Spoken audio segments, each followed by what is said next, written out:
chica muy re bonita que a mí me sigue por donde voy. Si voy a Huistla, si voy a Arcelia, a Macuspana o a Champotón. Es musiquera de lo que toco, pero además tiene su cartel, porque ella tiene muchos detalles que todo mundo los puede ver. De Quén Chon, esos ojos que miran bonito. de Quén Chon, Esas manos que a mí me acarician. de Quén Chon, Los piecitos que bailan mi ritmo. de Quén Chon. Los detalles que me gustan más.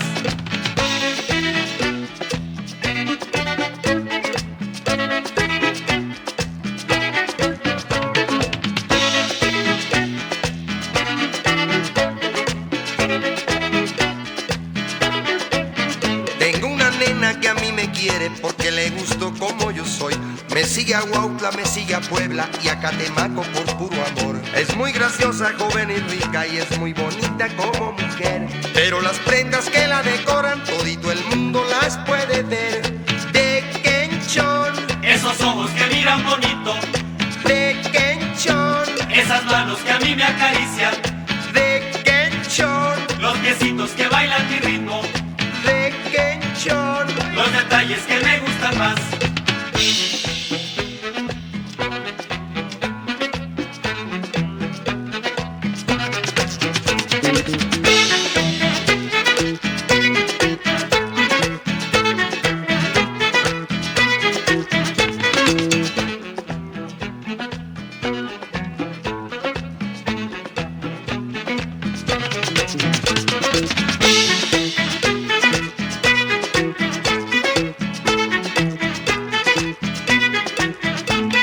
De Quén Chon, Esos ojos que miran bonito. de Quén Chon, Esas manos que a mí me acarician. de Quén Chon, Los piecitos que bailan mi ritmo. de Quén Chon. Los detalles que me gustan más.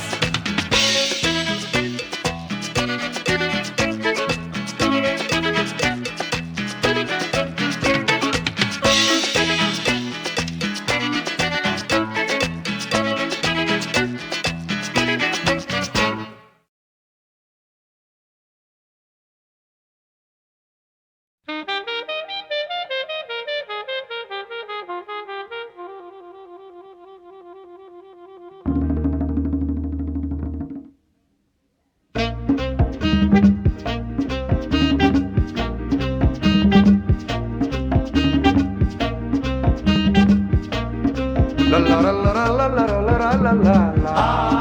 La la la la la la la la la la la. La la la la la la la la la la.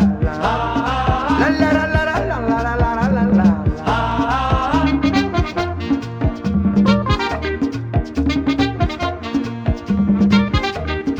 La negrita llamaba a su mamá. La negrita llamaba a su mamá. La negrita llamaba a su mamá. Y así le decía: Mami, el negro está rabioso, quiere pelear conmigo, avísale a mi papá. Mami, yo me acuesto tranquila, me arropo pie y cabeza y el negro me destapa. mami, ¿qué será lo que quiere el negro? Mami, ¿qué será lo que quiere el negro? Mami, ¿qué será lo que quiere el negro? Mami, ¿qué será lo que quiere el negro?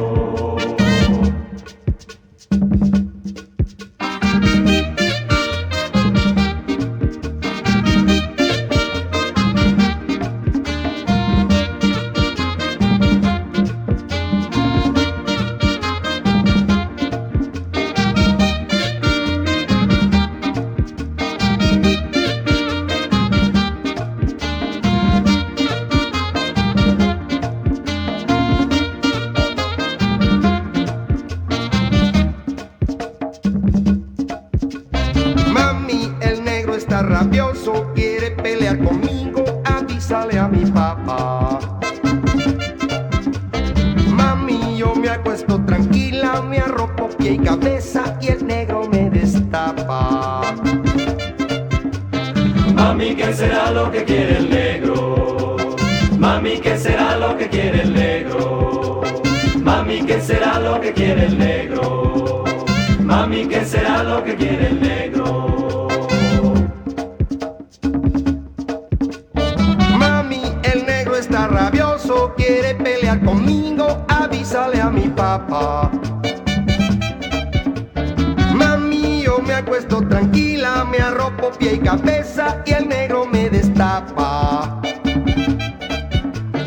Mami, ¿qué será lo que quiere el negro? Mami, ¿qué será lo que quiere el negro? Mami, ¿qué será lo que quiere el negro?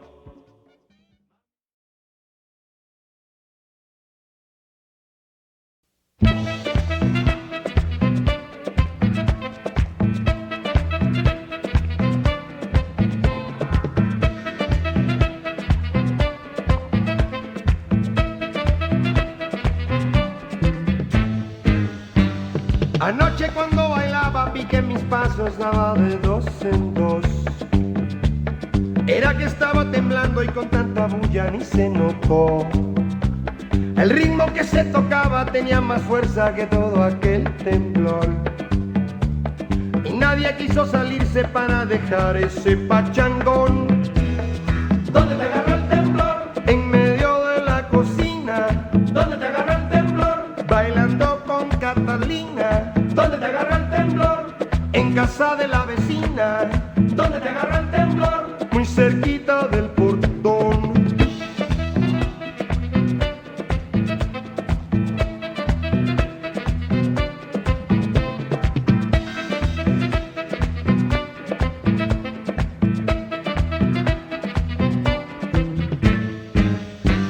Anoche cuando bailaba vi que mis pasos daban de dos en dos.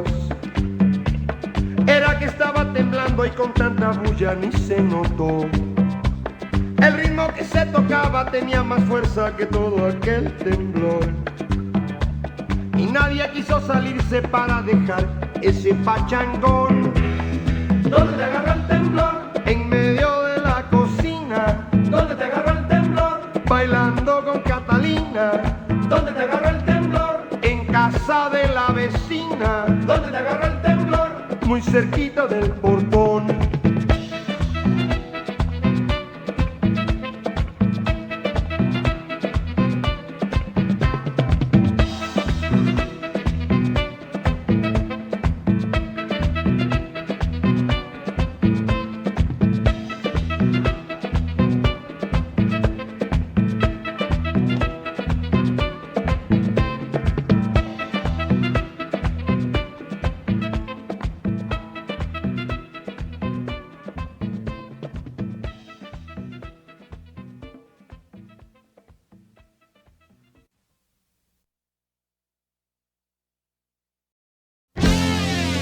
¿Quién la ve con su cara tan bonita? ¿Quién la ve destrozando corazones? ¿Quién la ve cuando va partiendo plaza? Se alborota y le tiene que gritar. Quén Pompó, Quén Pompó, Quén Pompó, chapatitos, Quén Pompó. Quén Pompó, Quén Pompó, Quén Pompó, esas cositas, Quén Pompó. ¿Quién la ve con su cara tan hermosa? ¿Quién la ve destrozando corazones? ¿Quién la ve cuando va partiendo plaza? Se alborota y le tiene que gritar. Quén Pompó, Quén Pompó, Quén Pompó, vestidito, Quén Pompó. Quén Pompó, Quén Pompó, Quén Pompó, cochecito, Quén Pompó.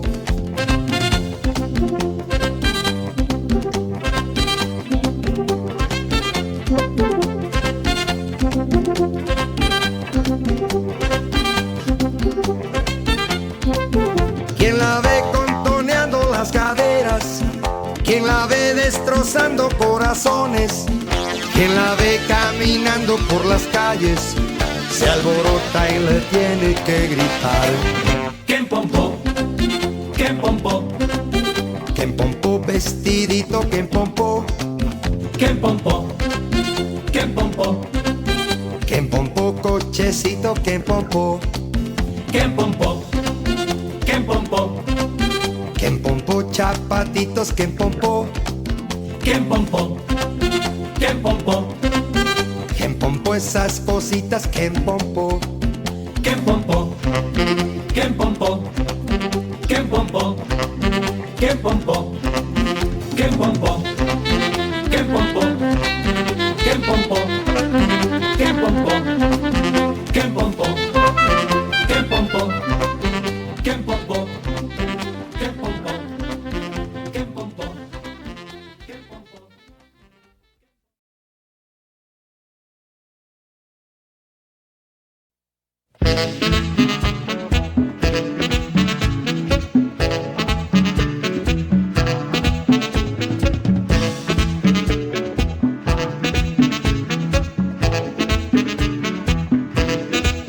Hay una chica muy linda que viene pa'l carnaval. Es una nena chilanga que está como quiere estar. Desempeñaré mi traje porque le quiero cantar. Y el rollo que pienso echarle ya muy de las de acá. Tons que mami, Tú dirás lo que hay que hacer. tons que mami, Mira que te quiero ver. tons que mami, Eres algo sin igual. tons que mami. Para mí eres especial.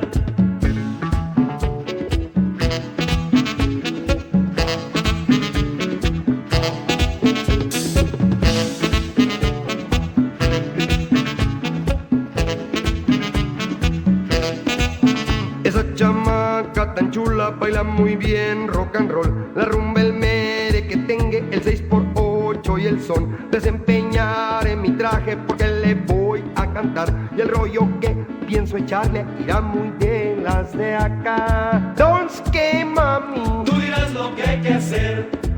tons que mami, Mira que te quiero ver. tons que mami, Eres algo sin igual. tons que mami. Para mí eres especial.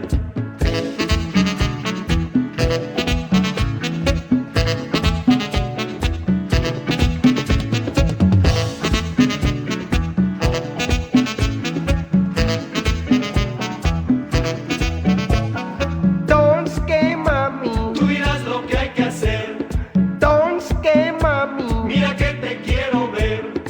tons que mami, Eres algo sin igual.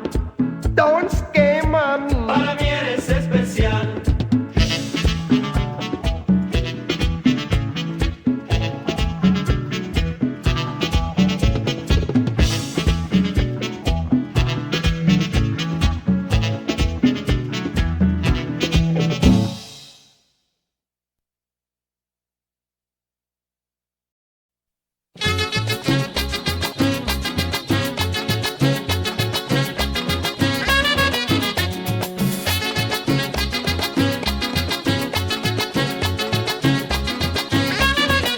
De los hijos de mamá, yo soy el gallo pelón, soy el que toma marrón con más extremosidad. De los hijos de mamá, yo soy el gallo pelón, soy el que toma marrón con más extremosidad.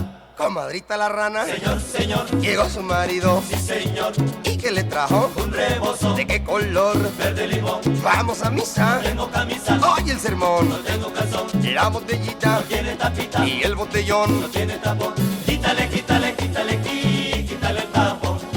Quítale, quítale, quítale, quítale el tapón, pom, pom. No tiene tapón, pom, pom, no tiene tapón. Mi madre me dijo a mí que no me casé con tuertas, porque cuando están dormidas parece que están despiertas. Mi madre me dijo a mí que no me casé con tuertas porque cuando están dormidas parece que están despiertas. Comadrita la rana, Señor, señor, llegó su marido, sí señor, ¿y qué le trajo? un rebozo, ¿De qué color? verde limón, Vamos a misa, no tengo camisa, oye el sermón, no tengo calzón, la botellita no tiene tapita, y el botellón. no tiene tapón.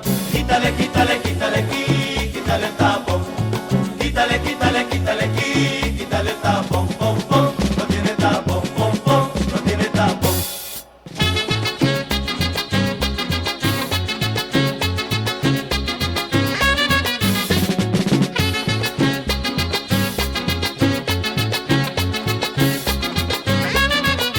Las Pascuas debieran ser cada vez que hubiera luna y tener una laguna de aguardiente para beber. Las Pascuas debieran ser cada vez que hubiera luna y tener una laguna de aguardiente para beber. Comadrita la rana, señor, señor, llegó su marido, sí señor, ¿y qué le trajo? un rebozo, ¿de qué color? verde limón. Vamos a misa, No tengo camisa, hoy el sermón, no tengo calzón, la botellita no tiene tapita y el botellón. no tiene tapón. Quítale, quítale, quítale, quítale el tapón. Quítale, quítale, quítale, quítale el tapón, pom, pom. No tiene tapón, pom, pom, no tiene tapón. De los hijos de mamá, yo soy el gallo pelón, soy el que toma más ron con más extremosidad. De los hijos de mamá, yo soy el gallo pelón, soy el que toma más ron con más extremosidad. Comadrita la rana, señor, señor, llegó su marido, sí señor, ¿y qué le trajo? un rebozo, ¿de qué color? verde limón. Vamos a misa, No tengo camisa, hoy el sermón, no tengo calzón, la botellita no tiene tapita y el...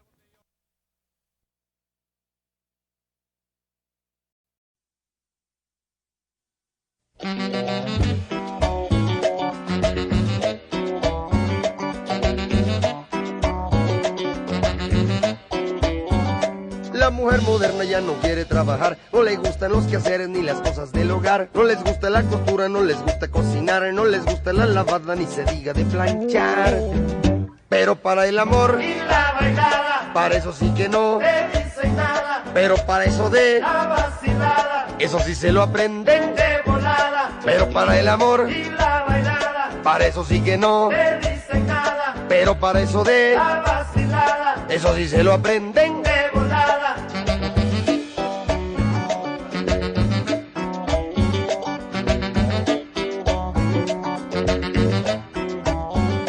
La mujer moderna quiere todo facilito, casa con 2 pisos, carro nuevecito. Quiere su chequera, viajar en avión, ya no viajan en el metro y mucho menos en camión. Pero para el amor, Y la bailada, para eso sí que no, te dicen nada, pero para eso de la vacilada, eso sí se lo aprenden. de volada. Pero para el amor, Y la bailada, para eso sí que no, te dicen nada, pero para eso de la vacilada, eso sí se lo aprenden. de volada.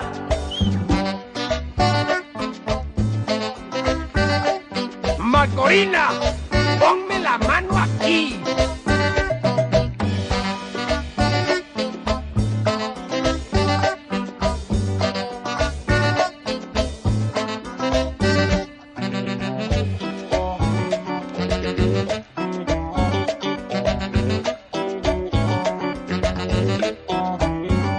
La mujer moderna con esa liberación ya no quiere usar vestido, hoy prefiere el pantalón. No les gusta que las manden, hoy prefieren gobernar. Y si te pones al brinco, pues te mandan a volar.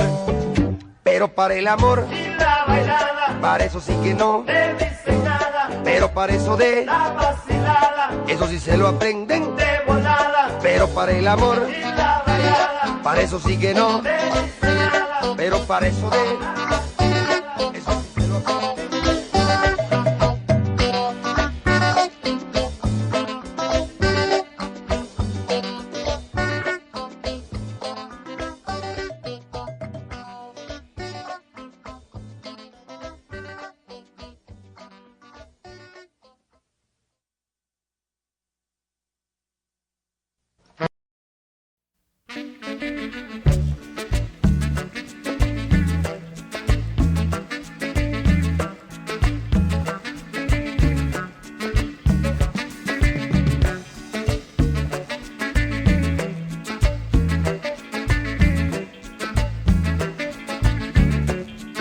Hablando de las muchachas, nadie se pone de acuerdo. A unos les gustan gordas, a otros pollos muy tiernos. Si un amigo me pregunta que cómo es mi prenda amada, pensando en mi muñequita, tan solo respondo yo: ni tan gorda ni tan flaca, que no sea tan amiguera, con principios muy morales y que mucho a mí me quiera. cariñosa, comprensiva, siempre novia, siempre amante, muy buena para la cocina, pero más para el amor.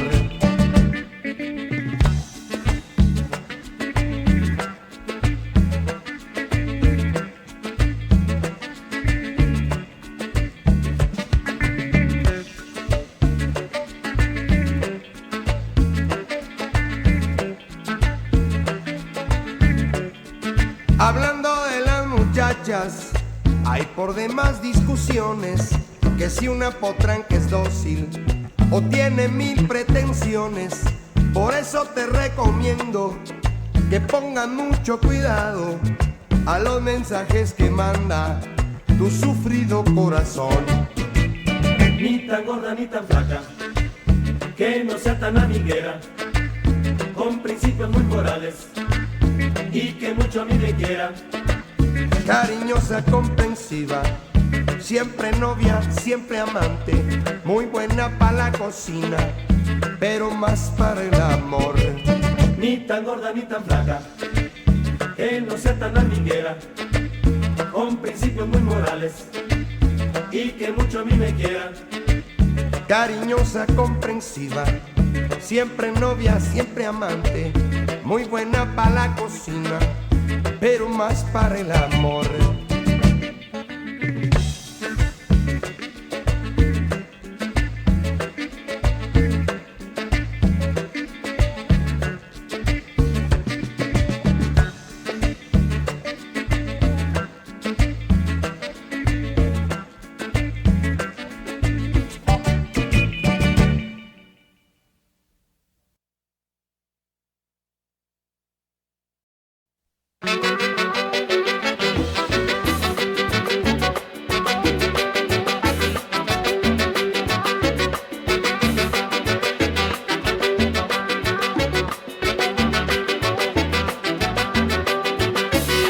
¿Qué ha pasado con mi compadre que viene de medio lado?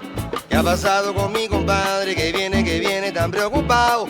Su mujer ayer por la tarde corriendo se fue al mercado. Y parece que a mi compadre seguro me lo han limpiado. Cuando la patrona sale, es preciso que me crea. El bolsillo del marido se tambalea, se tambalea, se tambalea.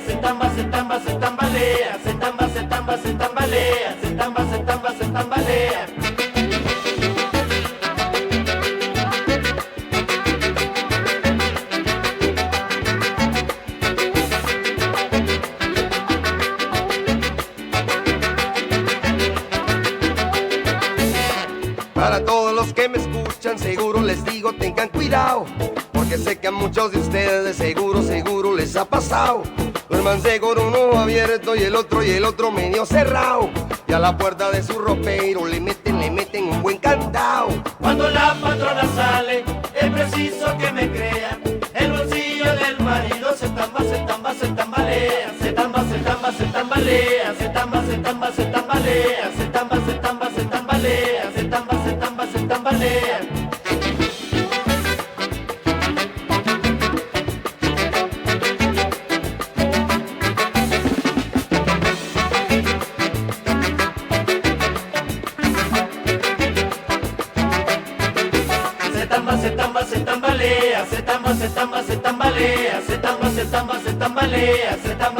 Se tambalea.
Ya amaneció, ya salió el sol, ya aparece el nuevo día, ya todo es luz y alegría.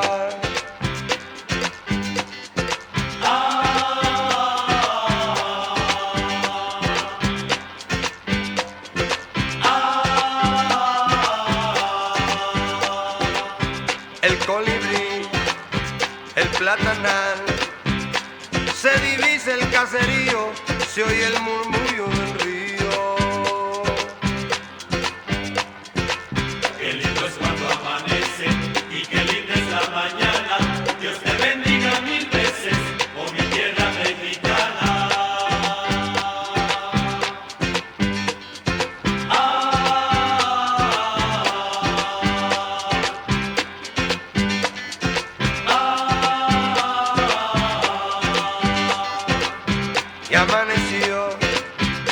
salió el sol y aparece el nuevo día, ya todo es luz y alegría.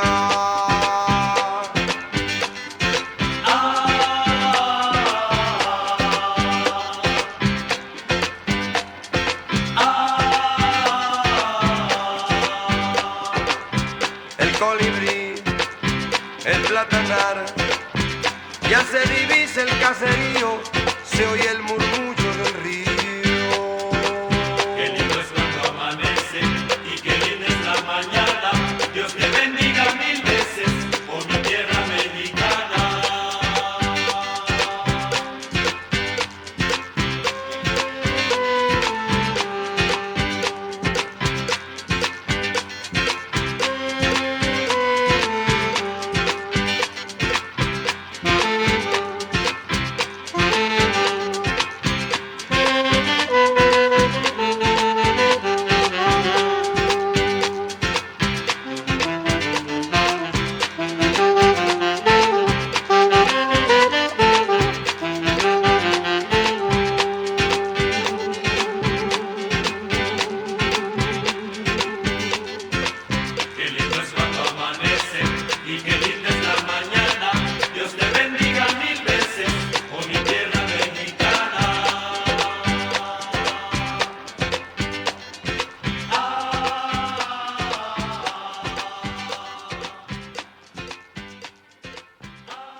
Decírtelo de una manera fácil, de una manera fácil. Voy a decírtelo desde hace tiempo que tú me ofreciste amor a cambio de mis besos. Me ofreciste amor. Dámelo, dámelo, dámelo. Dame tu corazón. Dámelo, dámelo, dámelo. Dame tu amor. Dámelo, dámelo, dámelo. Dame tu corazón. Dámelo, dámelo, dámelo. Dame tu amor.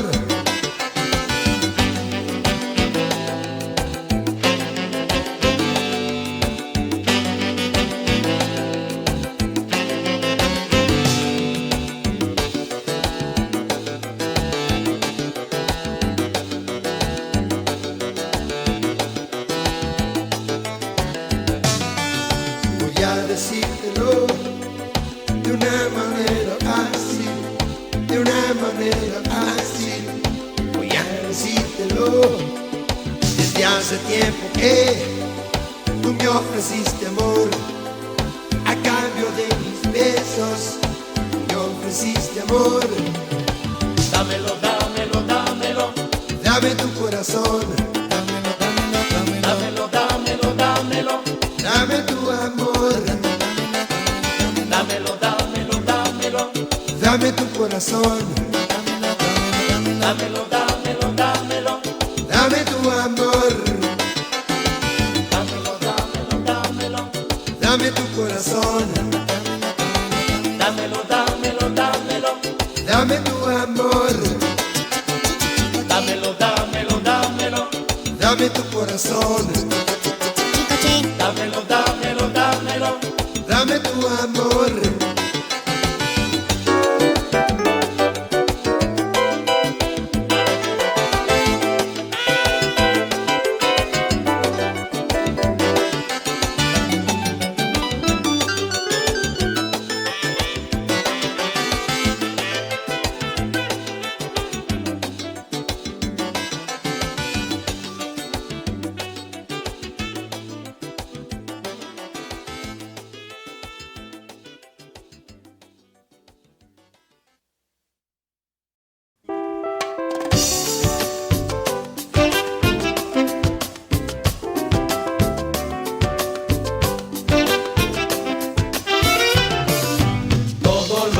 soñé era mentira. Tus ojos inocentes me engañaban. Tus labios lo que tanto me besaban. Poco tiempo después me maldecían. Tu pecho de mujer, nido de hiena, destrozó el corazón que te adoraba. Ya mañana sabrás lo que son penas. Todo en el mundo para ti acabó. Sembraste en mi vida los odios y los rencores. Recoge la cosecha De tus tristes amores. Yo ya no seré el mismo. En mí todo murió. Tú no vales un rato de tristeza. todo en el mundo para ti acabó.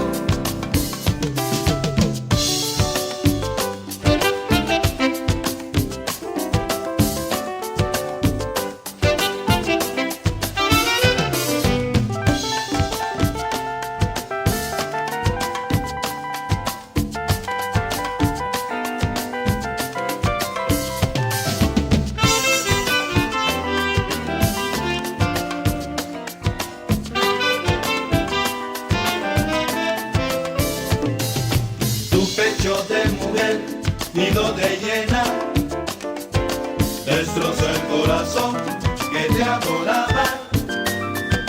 Ya mañana sabrás lo que son penas. Todo en el mundo para ti acabó.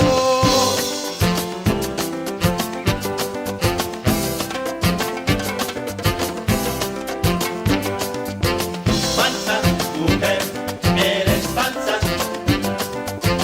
Falsa mujer, eres falsa. Falsa mujer, eres falsa. Falsa mujer, eres falsa. Ya mañana sabrás lo que son penas. Todo en el mundo para ti acabó.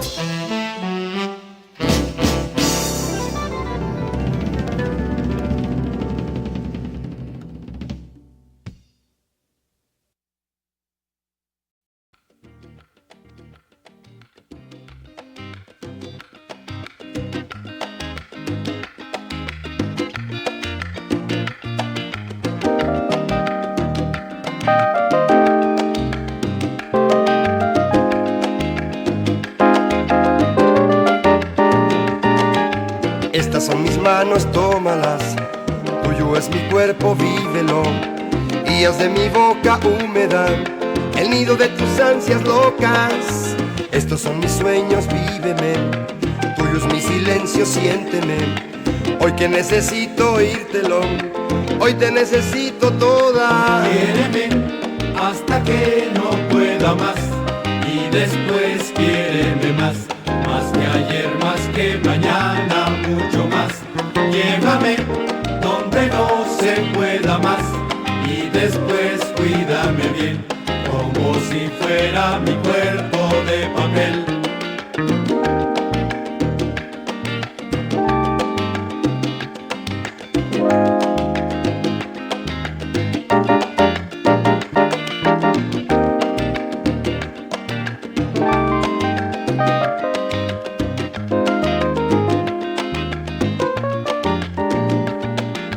Estas son mis manos, tómalas. Tuyo es mi cuerpo, vívelo. Y haz de mi boca húmeda el nido de tus ansias locas. Estos son mis sueños, víveme. Tuyo es mi silencio, siénteme.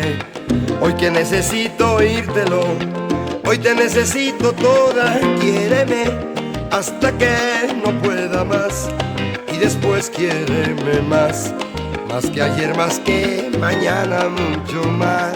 Llévame donde no se pueda más y después cuídame bien, como si fuera mi cuerpo de papel.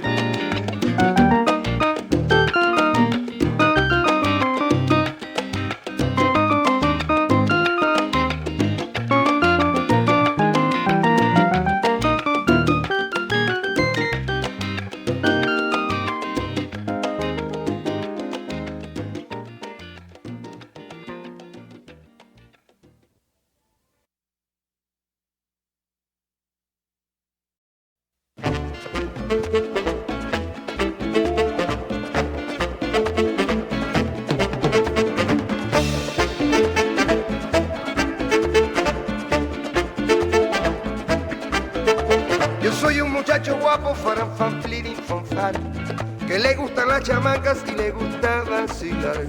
Me dicen que soy artista porque me gusta cantar, porque llevo bien el ritmo cuando me pongo a bailar. Y cuando una melodía me llena de inspiración, lo hago con sentimiento, con todo mi corazón. Y cuando una melodía me llena de inspiración, lo hago con sentimiento, con todo mi corazón. Ahora.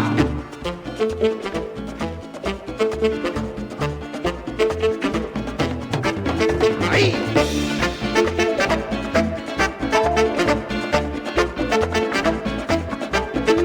Yo soy un muchacho guapo, faran, fan, flirting, compar, y cuidado con mi ritmo que a todos les va a llegar.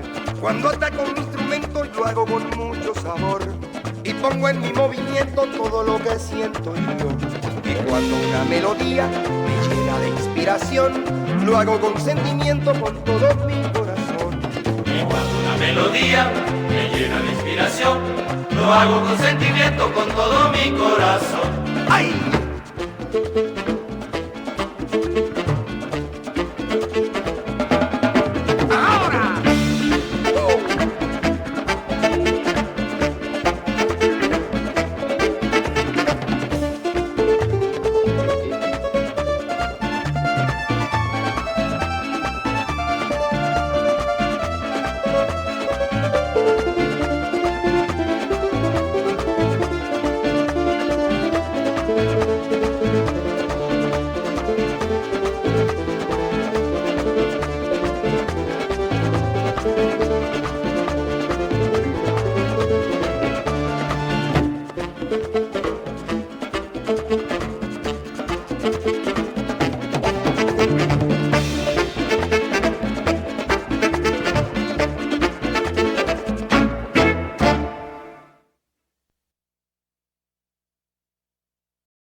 Esas flores en tu cabellera, me invitaste a bailar.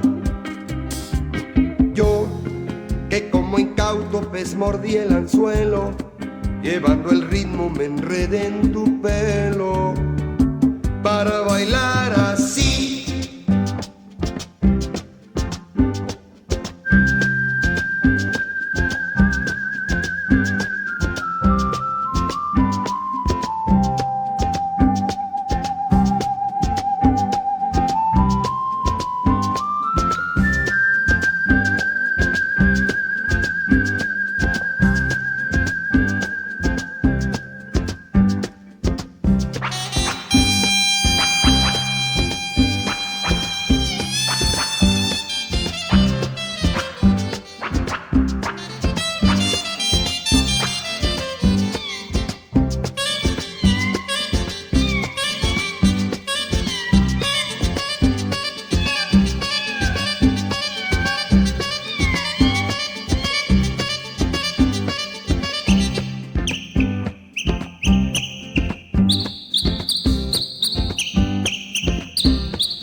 se cae el cantor, cae a la vida, porque la vida misma es todo un canto. Si se calla el cantor, muere de espanto la esperanza, la luz y la alegría. Si se calla el cantor, se quedan solos los humildes gorriones de los diarios. Los obreros del puerto se persignan, ¿quién habrá de luchar por su salario?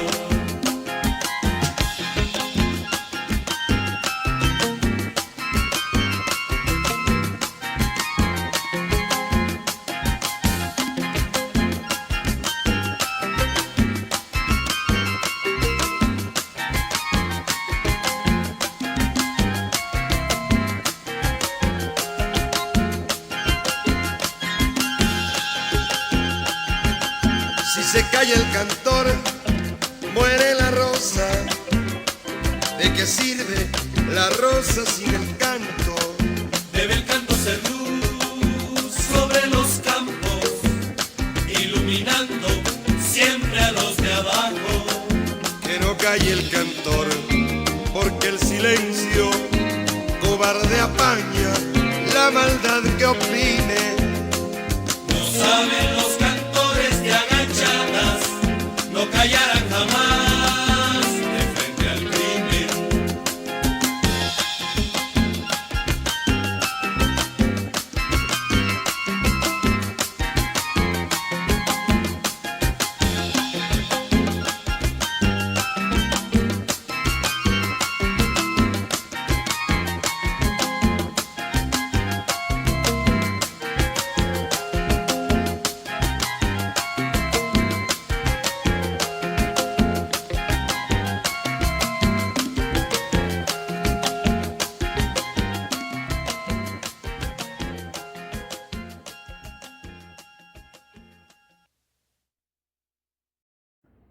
Three, the hidden empire behind every barcode. Part 1, the black line that ruled the world. The hidden empire behind every barcode. Walk into a supermarket, it doesn't matter whether you in New York, London, Tokyo, Salvador, or Sydney. Pick up a bottle of Coca-Cola, a can of milk, a box of cereal, a tube of toothpaste, or a pack of batteries, or the latest iPhone.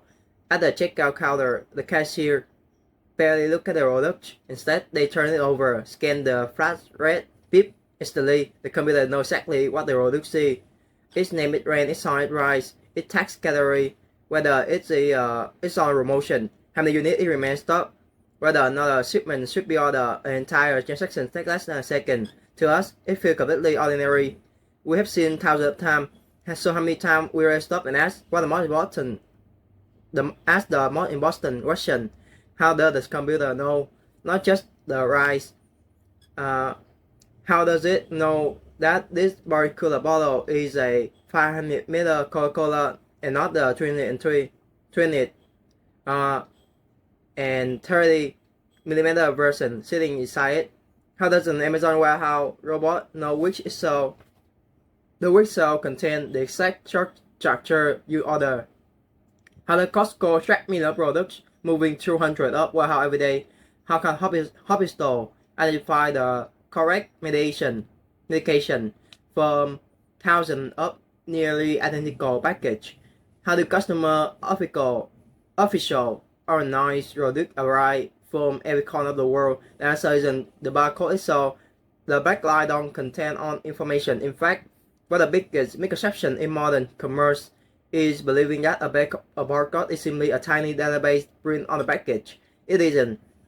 Those black lines are something far more important. They are an identity, a universal language, a passport that allows billions of products to be recognized anywhere in the world. Without it, modern retail would slow crawl. Some markets couldn't accurately replenish inventory, while how would struggle to identify products. Online retailer couldn't efficiently fulfill order. Manufacturer would lose visibility across their supply chain. Even self-checkout machine would become useless. It's difficult to imagine today, but nearly every product moving through the global economy depends on one invisible system working flawlessly behind the scene. A system so reliable that billions of barcodes can happen every single day without anyone noticing. Customers assume Walmart built it, others believe Amazon control it. Something Apple, Microsoft, or Google must be responsible. The truth we found more that surprising. The organization responsible for this system is on no supermarket, no warehouse, no delivery truck, no factory. It doesn't manufacture product. It doesn't sell anything to customer. Its name rarely appear on television. Most people, even many business professionals, had never heard of it. Yet, without this single organization, global commerce, as we know, it would become almost impossible. Every retailer, every manufacturer, every logistic company, every hustle, every manufacturing company, every online marketplace, every major supply chain on earth quietly depend on the standard it creates. It is one of the most influential organizations you have probably heard of. It named GS1, and why companies like Amazon, Walmart, Costco, Carrefour, and Carrefour, and Alibaba complete to dominate global retail. They all speak the same visual language, a language created not by logic, technology giant, not by government, not by a multi-millionaire corporation, but by a quiet, non-profit organization whose mission was never to be the world's largest company. A mission to simply make sure that every product in the world could be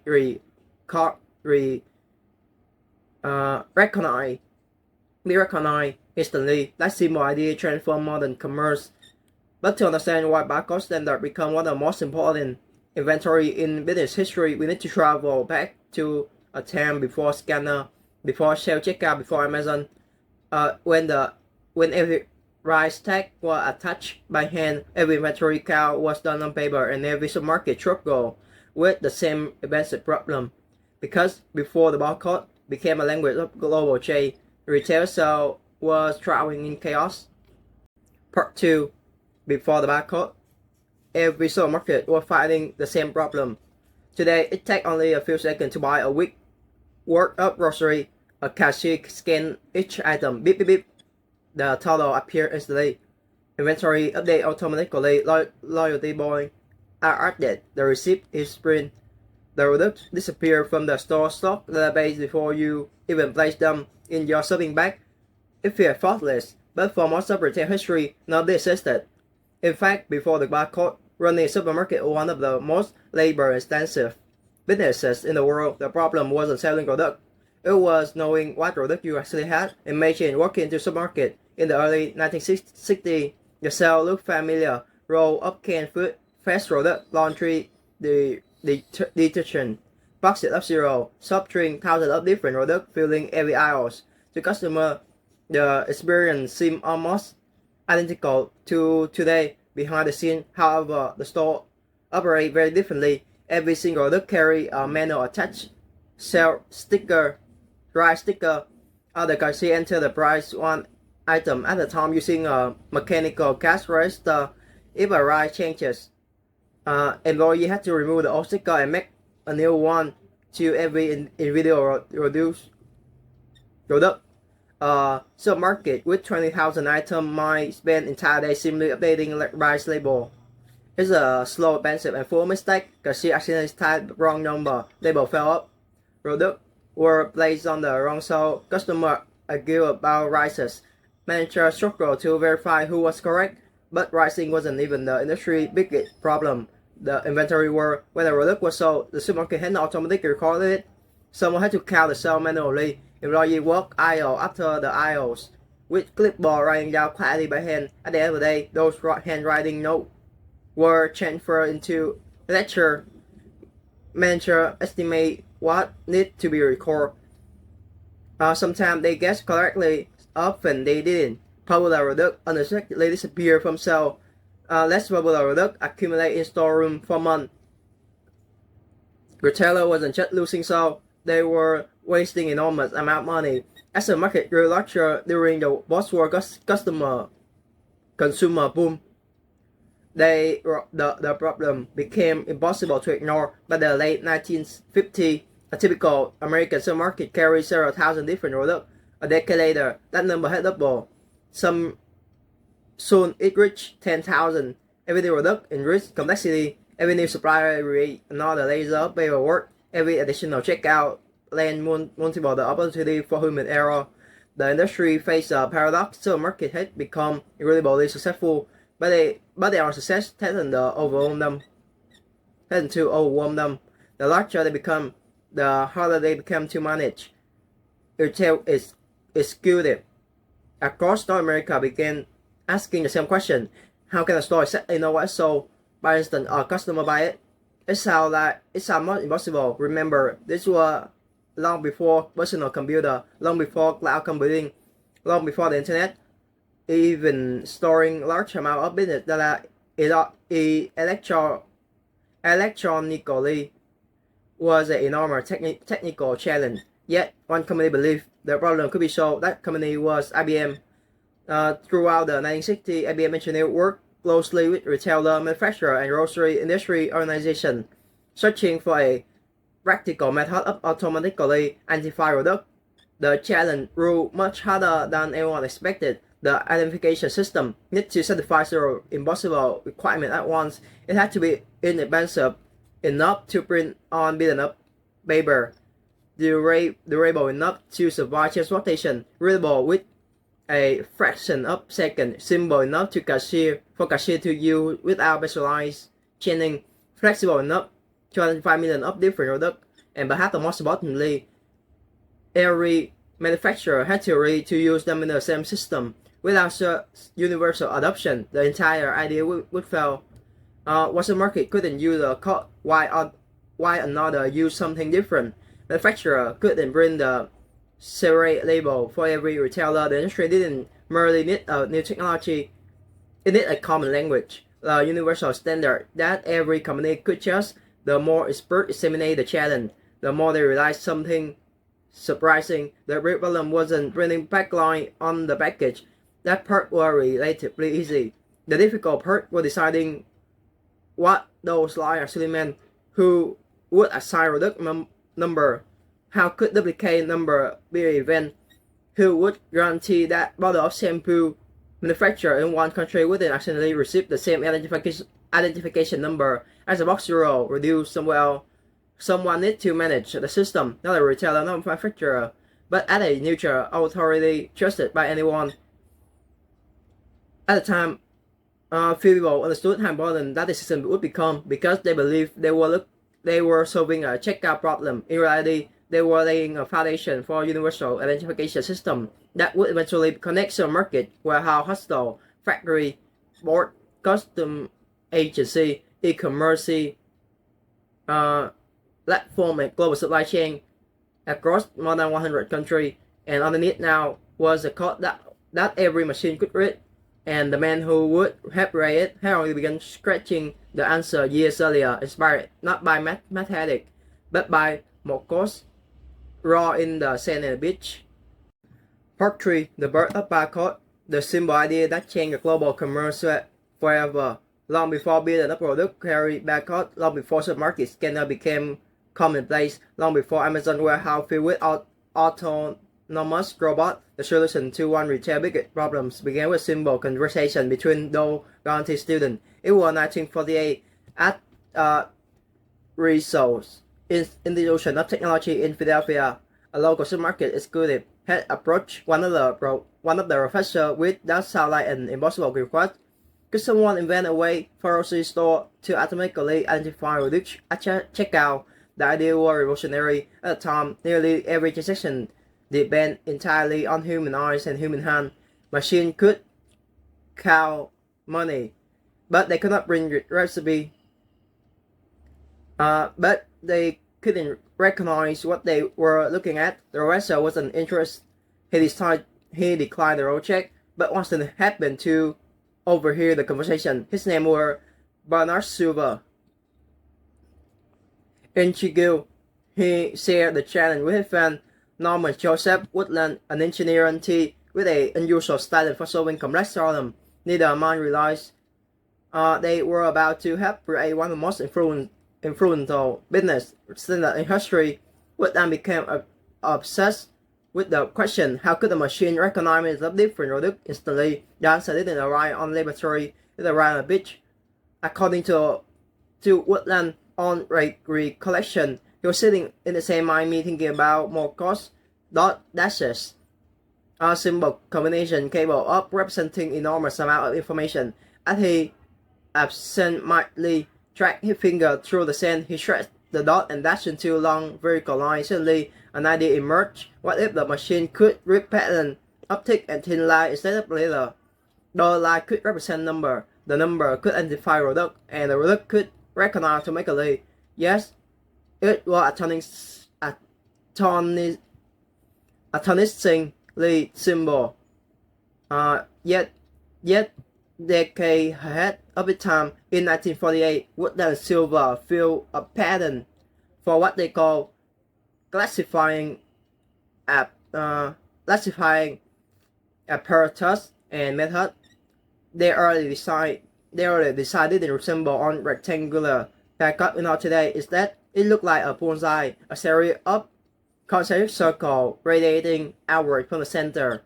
The circular design had one more major advantage.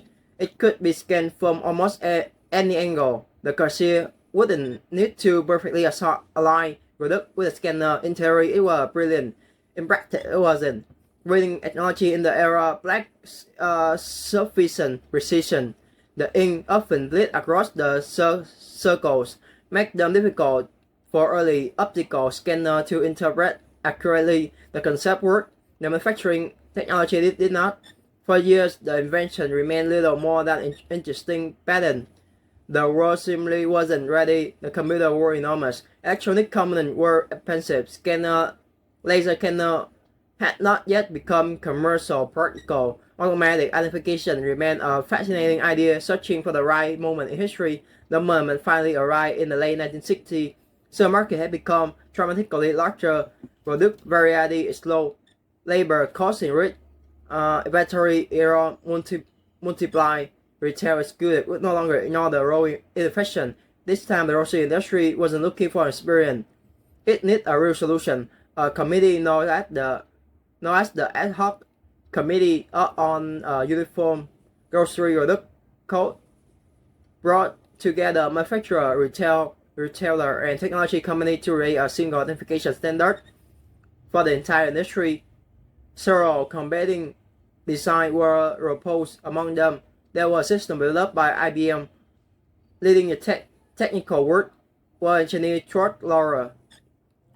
Laura made Woodland's original vision, but believed the bullseye format was the future. Instead, he designed the symbol onto something much similar. A rectangle arrangement on vertical bar, easy to read, easy to scan, easy to reproduce consistently on built-up package. The design also worked exceptionally well with the rapid roving laser scanner entering the market. Perhaps more importantly, Laura introduced the standardized number system behind the bar. The barcode itself wasn't the real innovation. The number were each sequence represent a unique product identity. It's not price, it's not duration. It's just a universal identification number. The computer would retrieve everything else from its database. That seemingly small distinction changed everything. Price could now be updated without changing the package. Retailer could manage promotion instantly. Inventory system became dynamic. Manufacturer no longer need separate label for different store. One product, one number, recognized everywhere. In 1973, the grocery industry official adopted the Universal Product Code, or UBC. After more than 2 decades of experimentation, the world's first truly standardized retail barcode had finally arrived. 1 year later, the history quietly made. On the morning of June 26, 1974, at a Mars supermarket in Troy, Ohio, the cashier passed on a pack of weekly chewy fruit chewing gum across the scanner. Beep. The session last only second. There were no cheering crowd, no television spectacle, no global headline. Most customers in the store probably didn't even notice. Yet many historians now regret that ordinary purchase as one of the most important retail transactions ever recorded, because that single scan proved something extraordinary. For first time in history, the machine that had automatically recognized a commercial produced using user identification system. For that moment forward, commerce would never operate the same way again. So market adopt the technology, manufacturer embrace standardized, reduced number, computer finally ran a common language to identify physical goods. But success created an entirely new challenge. A barcode wasn't stretching rapidly beyond American grocery store. Manufacturer wanted to export product internationally. Retailer in Europe need a compatible system. Companies in Asia, Australia, and Latin America face the same problem. A universal language will only useful if the entire world agree to speak it. Someone would need to coordinate that language. Someone trusted by every manufacturer, every retailer, every logistic company, not as a competitor, but as a neutral guardian of a global system. That organization would eventually become one of the most influential institutions in modern commerce, even though almost nobody shopping in the supermarket had never heard of the name. It called Chess1. Part 4. Chess1, the visible government of global commerce, the organization that connected the product without owning a single one. When most people look at the barcode, they see a collection of black lines. Some assume it contains the product rights, some believe it was created by the supermarket selling the item. Many assume companies like Amazon, Walmart, or Apple generate their own barcode system. None of the assumptions were true. The barcode is only the visual tip of something much larger. Behind every legitimate barcode lies in a global identification system maintained by an organization that almost no consumer has ever heard of it. Then its name is Chess1. Unlike Amazon, Chess1 sells nothing. Unlike Walmart, it owns no store. Unlike FedEx, it operates no transportation network. Unlike Microsoft, it develops no consumer software. Yet, nearly every major company on earth depends on it. It's one of the rare organizations who influence and measure not by on it, but by how many other organizations just it. To understand why Chess1 exists, imagine a world without it. Suppose Coca-Cola decided to identify one of its bottles using the number 156. At the same time, a pharmaceutical company unknowingly assigned the same number to a bottle of medicine. Meanwhile, a toy manufacturer used the number for a logo set. The products completely different, but to a computer they appear identical. A warehouse ship a shipment. Each inventory system become confused. Retailer order the wrong produce. Hospital receive incorrect delivery. Costume database lose track of import.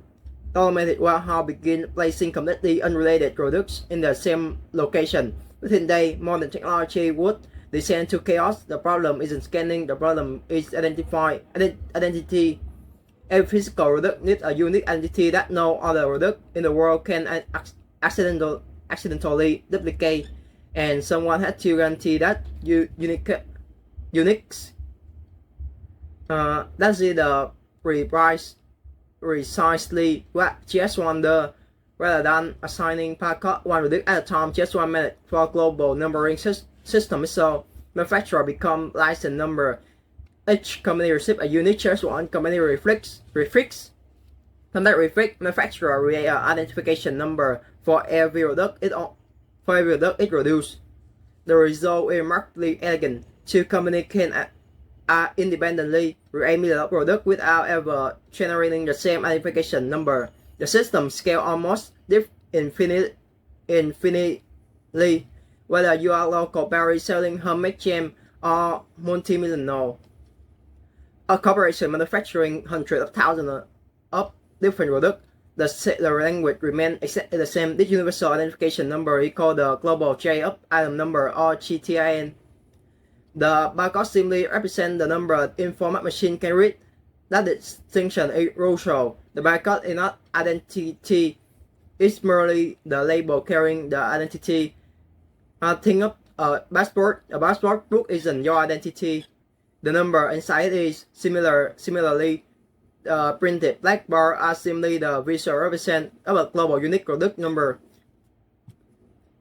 Once that number is scanned, everything else happens digitally. The computer immediately retrieves information stored in the database, produce the description, manufacturer, package size, weight, tax, classification, inventory status, pricing, expiration, checking, shipment, information, promotion, no rule. The barcode never contains all of that information.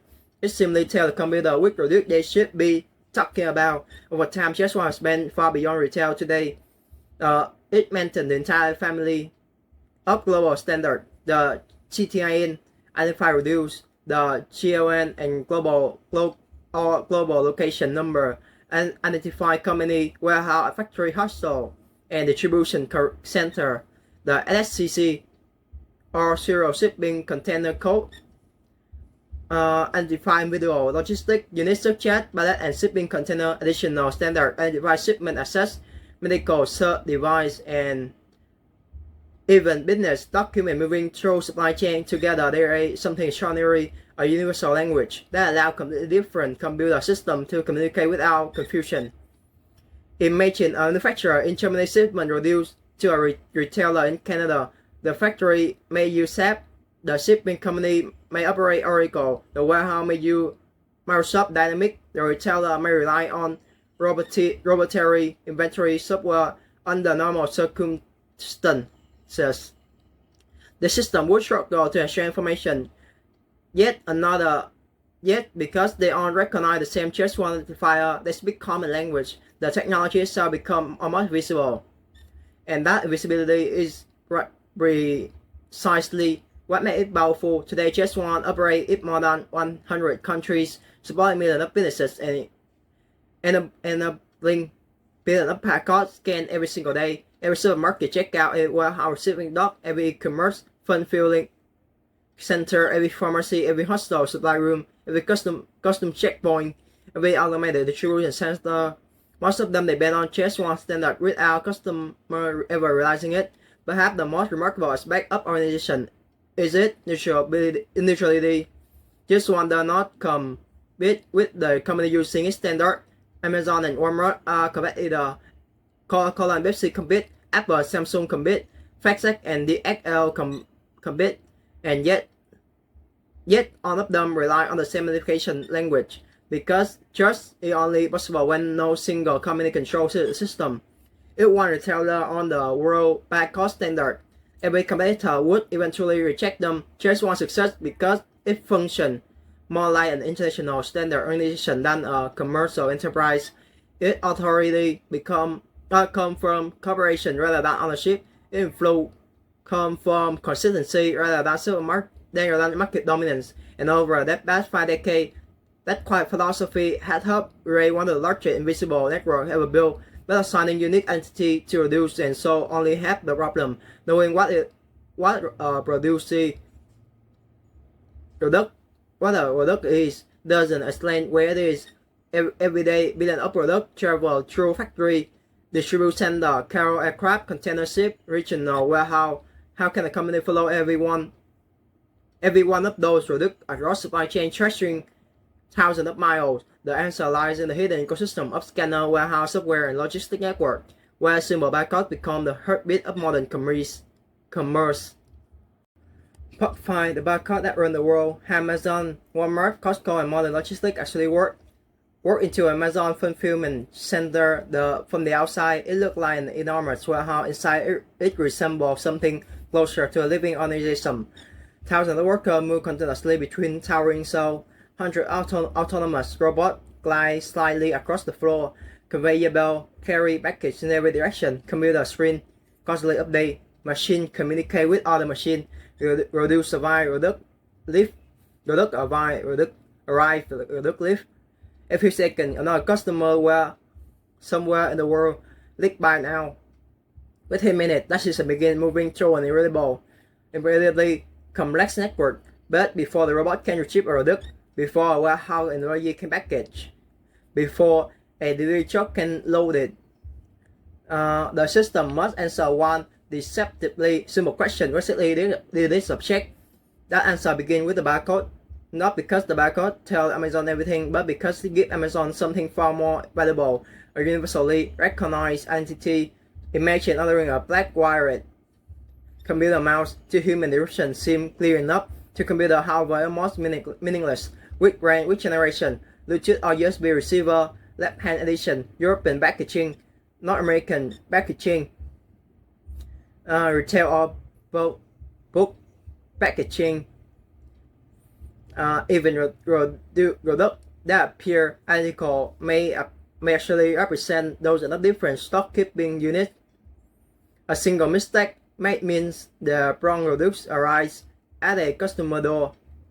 Instead of relying on description, computers rely on identities, one unique number, one exact product, zero ambiguity. That is why every time a shipment arrives at Amazon fulfillment center, the very first operation is almost always identification. The barcode is scanned immediately. Amazon warehouse management system recognize the product, its dimension, its storage requirement, its demand history, its destination. Whether inventory is only sufficient, whether or not the warehouse needs additional stock, when the product should remain the reserve storage or move closer to packing station because demand increasing on all the decisions happen within seconds. Without barcode standard, every warehouse would need to intend its own identification language. The manufacturer would have to raise separate label for different retailer. Inventory system would constantly require manual translation. Global e-commerce would become dramatically slower and vastly more expensive. The same invisible process occurs inside Walmart. Every day, Walmart store receives similar products from thousands of suppliers around the world.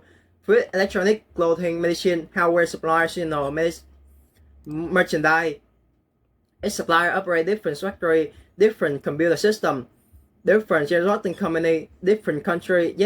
Yet a shipment reaches Walmart distribution center. Every product speaks the same language. A barcode is scanned. A warehouse constantly know what has arrived. Inventory update automatically. So release replenishment begin immediately. When one store sells the last bottle of particular detergent, Walmart system already know another shipment is required. In many cases, supplier receive replenishment signal before store employee even realize the cell is nearly empty. This is no longer simply inventory management. This is synchronized commerce. Costco offer another fascinating example. Unlike traditional supermarket carrying 10,000 of products, Costco intentionally limits its selection. Yes, it's how enormous quality of each item. The entire business model depends on moving inventory with extraordinary efficiency. Products often travel directly from receiving dock to shelf floor with minimal storage time. Every pallet, every carton, every individual product must remain perfectly identifiable. Throughout that journey, again, that barcode provides the common language. It allows manufacturer, trucking company, distribution center, and warehouse club to coordinate millions of movements without constant human interpretation. But perhaps the most remarkable transportation happened where consumers never look inside more than the distribution center or warehouse receiving 100 trucks, but they cannot rely on worker reading package label manually. It would simply take too long. Instead, the products are scanned repeatedly as they move through the facility, receiving, sorting, storage, picking, packing, shipping. Every scan becomes another digital event. Every movement update inventory in real time. Manager know precisely where products are located. Robots know where to ship them. Transportation system know when they are ready to leave. Customer receive accurate delivery estimate because the system continuously know where every product is supposed to be. Now it's something interesting. The barcode so never move the product. It doesn't lift boxes. It doesn't ride forklift. It doesn't operate conveyor belt. It simply has one word of question every machine must ask before taking action. Where am I looking at? One question that has an unambiguous answer. Automation become possible without standardized identification. Robot become confused. Software become unreliable. Warehouse become inefficient. The physical movement of goods slow dramatically.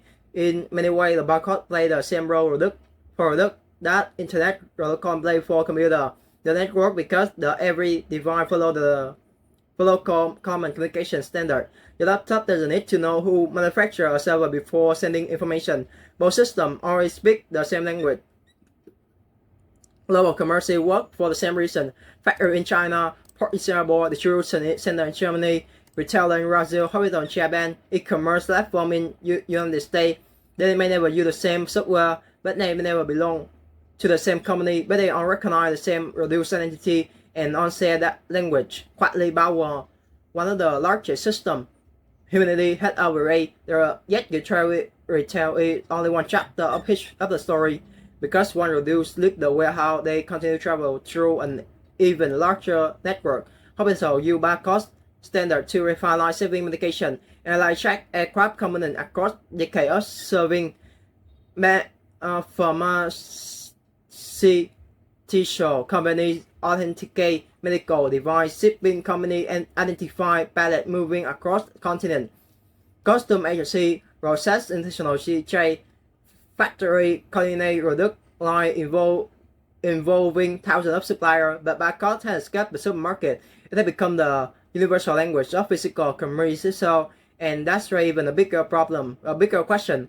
If a few black lines can quietly connect supermarket while have factories, hospital, port, and global supply chain, had the barcode become something far greater than the retail invention, but had that become the operating system of a physical economy.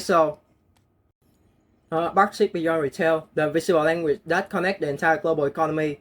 For most people, the barcode belongs to one place, the supermarket. The cashier scans the carton of milk, a recipient customer walk away, the end of history. But in reality, the familiar beep at checkout counter represents only one final second of journey that may have begun months earlier on another continent. Long before the reduced rigid storage cell, it already been identified, scanned, recorded, verified, sorted, loaded, unloaded, inspected, and transport dozens of times.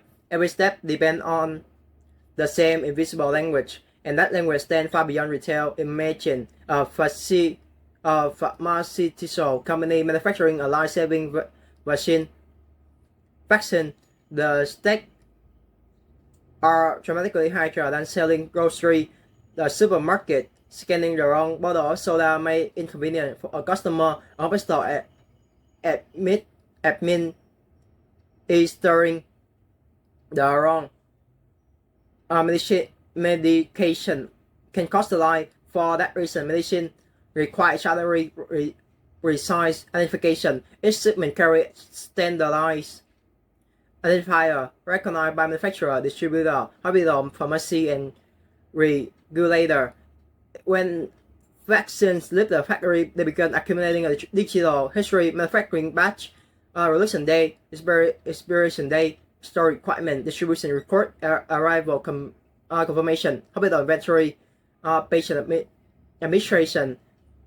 Every scan adds another chapter of that history. The barcode is no longer justifying product, it is preserving trust. Now consider that aviation industry. Modern passenger aircraft contain millions of individual components. Some parts are replaced every few months, others remain installed for decades. Every critical component must be traceable through the appearance of not life. When an airline relays a turbine blade inside a jet engine, engineers need to know far more than simply what part is it. They need to know where they manufacture, when it enters service, which aircraft previously used it, how many operating hours it accumulates, whether it belongs to a particular inspection program, whether regulators have issued updated maintenance instructions.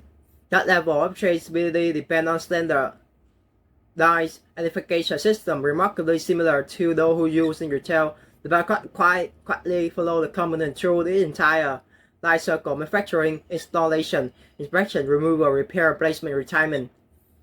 Without reliable identification, maintaining aviation as a receptive standard would become vastly more difficult. The same principle applied inside hospital work into a modern operating room. Doctor, nurse, pharmacist manage hundreds of medical products every day: surgical instruments, blood sample, implant, medication, laboratory specimen.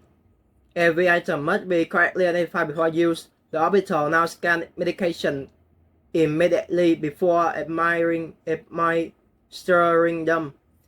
The system verifies that right medicine reaches right patient at the right dose.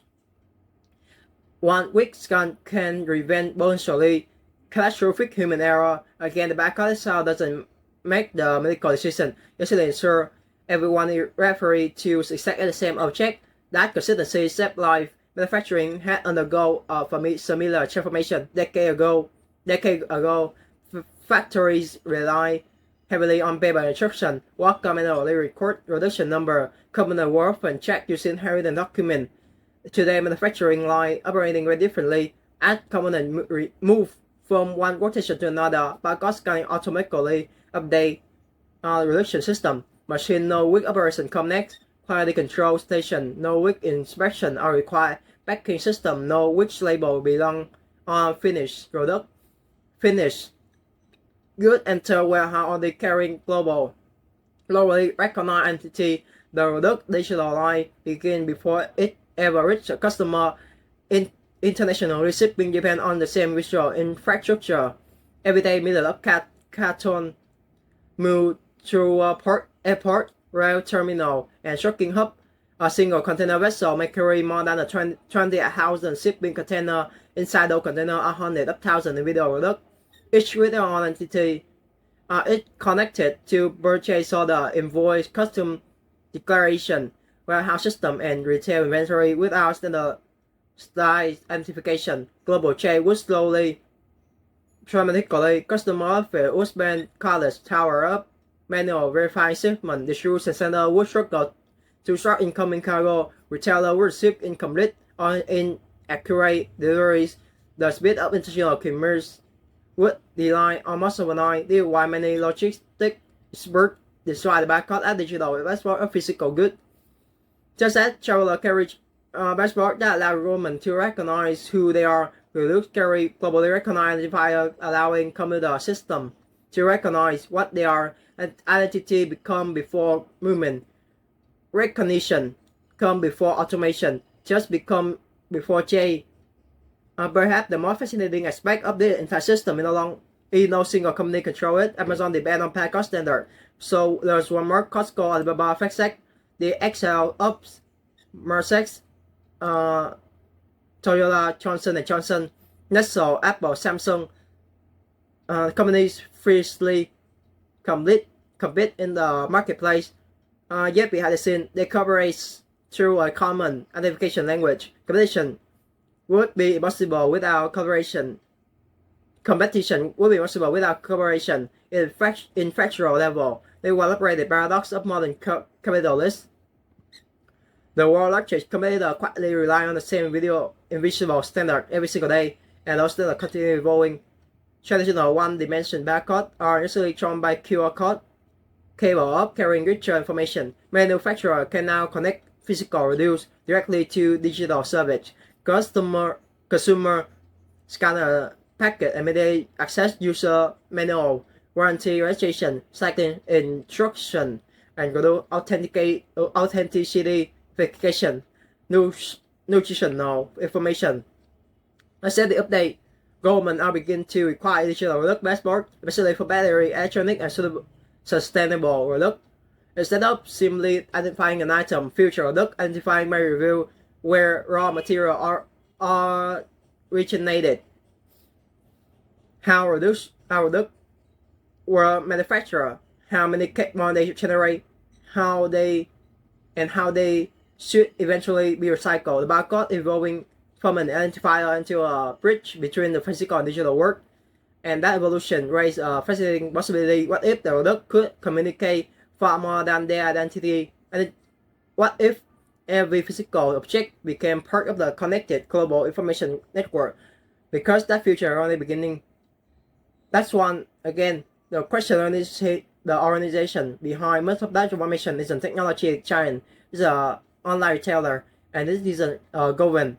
It is the same invisible organization that had been quietly connecting the world for more than half a century.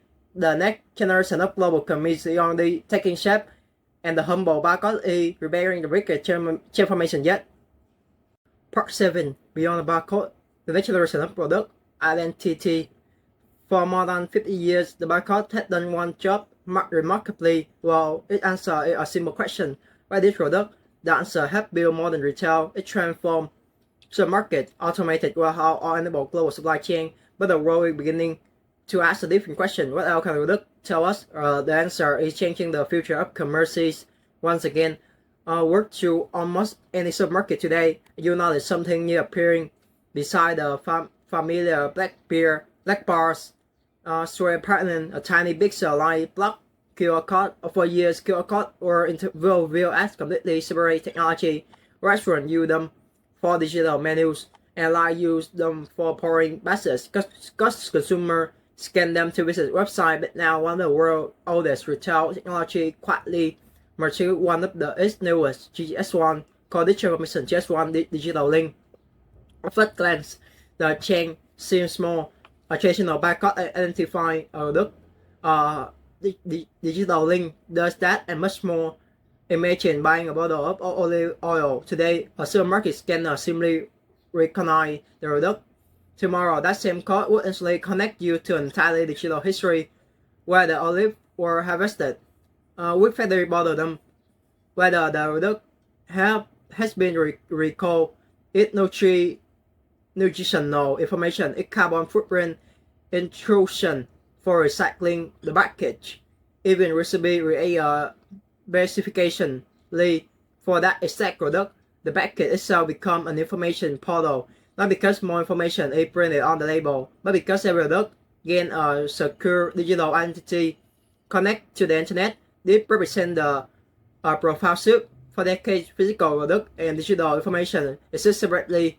The barcode connect produce to computer. Inside businesses, Digital Link connect product directly to everyone: consumer, manufacturer, retailer, government, recycling company, repair service, and every stakeholder access the same product identity through different information. One object, many conversations. The European Union is already preparing for the future. The new regulation introduced the digital product backbox will require many products, particularly battery, electronics, and industrial goods, to carry standardized digital information throughout their entire life cycle. Instead of asking only who manufactured a product, regulators realistically want to know much more: where did its raw material originate, where they might responsibly, how much carbon dioxide was generated during production, which component can be repaired, which material can be recycled, how should the product can safely dispose, or after decades of use. In coming years, product identity may become just as important as the product itself. Consumers are changing as well. People increasingly expect transparency. They want to verify authenticity.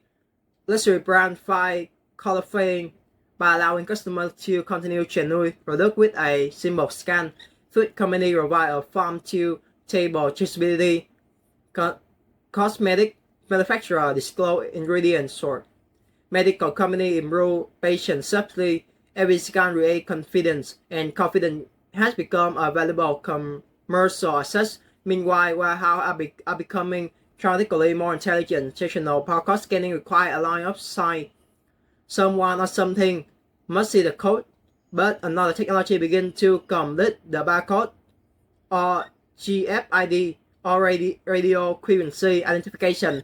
Instead of printed black line, RFID use tiny electronic chip capable of communicating through radio wave. Unlike barcode, GFDI tags do not always require direct visual scanning. An entire pallet moving through the warehouse door can be identified automatically. Hundreds of products can be recognized simultaneously. Inventory count that one requires hours may soon take minutes. Retail giants have invested billions of exploring where GFID offer advantage. Fashion retailers use it to improve inventory accuracy. Airlines use it to check baggage. Libraries identify book automatically. Manufacturer monitor reusable container traveling between factories. Yes, despite its impressive capability, GFDI has not replaced the backcut. Instead, the two technologies increasingly work together. The backcut remains invasive, universal, or nearly possible to beat for billions of everyday consumer products. CFDI adds additional capability where speed and automation justify higher costs. The future is in one technology replacing another. It multiple identification system cooperating artificial intelligence reshaping product and identity as well. Computer vision system can recently recognize product without scanning traditional codes at all. Work into an automated convenience store. Take a bottle of water, a sandwich, a snack. Live without visiting a checkout counter. Camera observe every movement. AI identify product visually. Your account is charged automatically. To customer feel almost magical, but even here, barcode standard haven't disappeared behind the scene. Though visual recognition systems still require standardized product identity, artificial intelligence may recognize what the object looks like. Inventory systems still need to know what exactly which product it is. Entity remain the foundation. Only the method of recognition evolve. Perhaps the most fascinating information is philosophical rather than technological. For decades, businesses review product primarily as physical objects, manufacture them, ship them, sell them, release them. Increasingly, companies now view the product as carrier of information. Every physical object generates data where it was produced, how it moved, how it purchased, how long it was used, how it required maintenance, whether it should be repaired, reused, or recycled. The physical company is becoming an information company, and products themselves are becoming digital citizens. The evolution reveals something remarkable. The barcode was never simply about speeding up supermarket checkout. It was the first step toward giving every physical object on Earth its own unique identity, an identity recognized by machines everywhere. For half a century, that system had connected billions of products without demanding attention. Most consumers think of barcodes as little more than pricing tool. In reality, they have become one of the most successful information infrastructure ever created. Yet, perhaps the most extraordinary part of the story is the technology. It isn't the scanners or the software. It isn't the billions of products moving through global supply chain every single day. The most extraordinary part it is the organization behind it. An organization that owns no factory, no supermarket, no warehouse, no delivery fit, yet somehow become one of the most influential institutions in modern commerce. To understand why, we need to look beyond the technology itself and discover how one invisible organization quietly became the common language of global economy. Part A. The organization that owns nothing but connect everything. Why the world invisible commerce depends on just one. Everyday humanity perform one of the most complex logistic operations ever created. Millions of factory manufacture product, hundreds of thousands of trucks transport them, carry aircraft cross continent, container ship navigate ocean, distribution center receive and store inventory, warehouse repair order, retail restock their shelf, consumer purchase bill of item. From the outside, it appears to be a collection of independent businesses. Amazon managed its warehouse, Walmart managed its store, Costco managed inventory, Apple manufacture electronic, Nestle product food,